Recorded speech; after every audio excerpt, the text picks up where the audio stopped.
Hello, students. Today we're going to be talking about Newton's laws of motion. If you remember, there are three laws of motion, and they pretty much explain anything that is in movement. Okay, so our learning goal is we will investigate and describe applications of Newton's three laws of motion, such as in vehicle restraints, sports activities, amusement park rides, earth tectonic activities, and rocket launches. So for this lesson, I want you to think back on the activities that we did in class, okay? The skateboards that we did in class, the cars with the ramps, all kinds of Newton's cradle, okay? So start thinking back on Newton's three laws. Newton's first law is also called the law of inertia. Inertia is the tendency of a physical object to remain still or continue moving unless force is applied. What Newton's first law says, an object at rest will stay at rest, or an object in motion will stay in motion, and both of those until an unbalanced force acts on it. So an object at rest will stay at rest, or an object in motion will stay in motion until an unbalanced force acts on it. So here, we have the example of an object at rest, which is that soccer ball. It's not moving. It is a balanced force.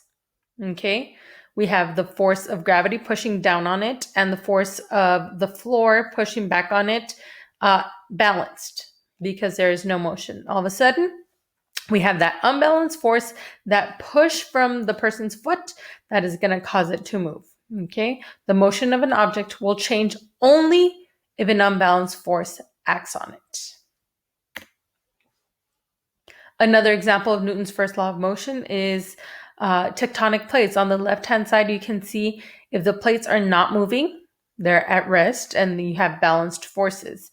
If they do move, then it's because some sort of force was applied. When they're in motion, that's because some sort of force was applied. In the right-hand side, we see a person sitting in a car. The vehicle stops, but the body's inertia keeps the body moving forward until it is stopped by the seat belt, which is also an unbalanced force that pushes the person back. Okay. Newton's second law of motion describes two relationships. The greater the force exerted on an object, the greater its rate of acceleration.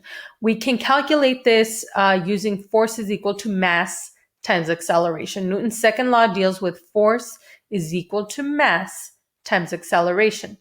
For this one, once again, if we have two different objects you see in your picture, they both weigh the same mass. They have the same mass.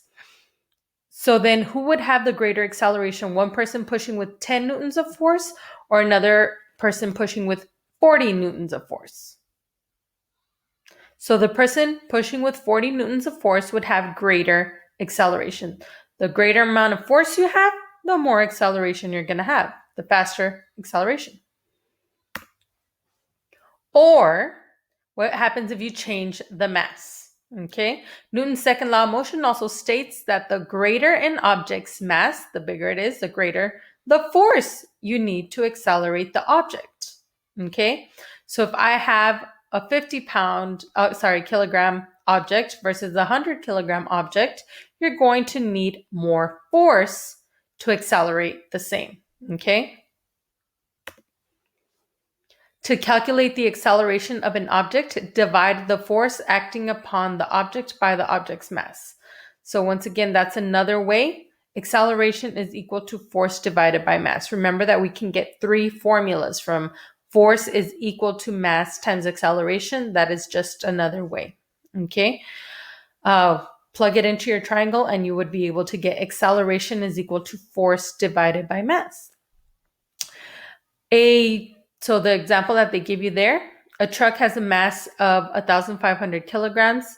If a net force of 3,000 newtons is exerted on the truck, what is its acceleration?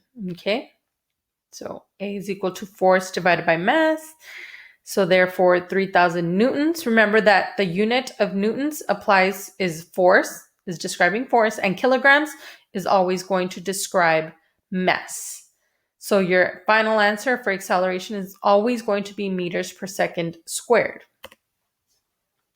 Newton's third law of motion: for every action, there's an equal and opposite reaction. So even you sitting on your chair right now or on your couch, you are a balanced force. Why? Because you have gravity pushing down on you and the force of whatever you're sitting on, or the force of the floor pushing up, because you're not sinking into the floor, right? So once again, you are a balanced force. In the rocket, we see that the thrusters propel or push forward, yet that causes the rocket to go up. When you are on a skateboard, the action is to push backwards and yet you move forwards.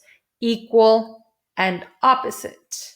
When you bump into someone, you always have that kind of pushback in the bumper cars. So action, reaction. Equal and opposite. Remember, those are the two key words for Newton's third law. So for your homework, for your assignment, this is one of your assignments if you wish to do it.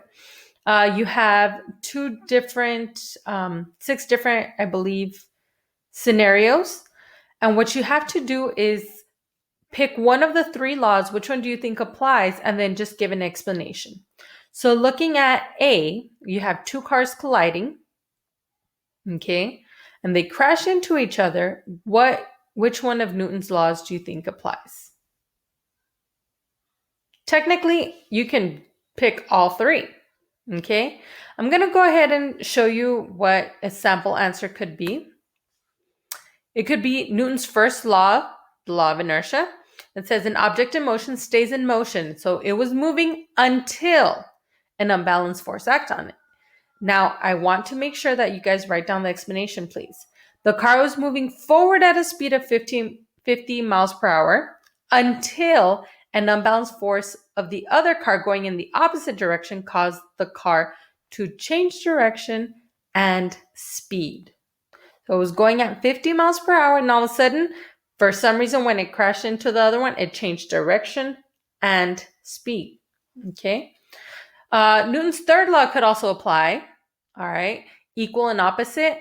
When the car crashed, when that unbalanced force acted on it, there was a equal. As soon as you crash into someone, unfortunately, there's also that pushback.